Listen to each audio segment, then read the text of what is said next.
স্বামী বিবেকানন্দ বলতেন, রামকৃষ্ণের দেহাবসানের পরে আমি সন্ন্যাসী হয়েছি।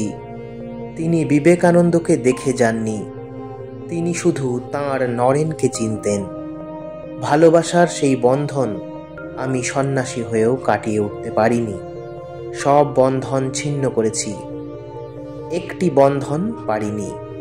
রামকৃষ্ণ যতদিন জীবিত ছিলেন আমি সন্ন্যাসী হতে পারিনি।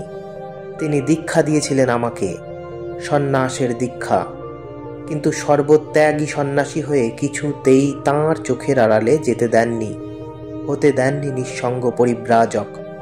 বড্ড যে ভালোবাসতেন আমাকে।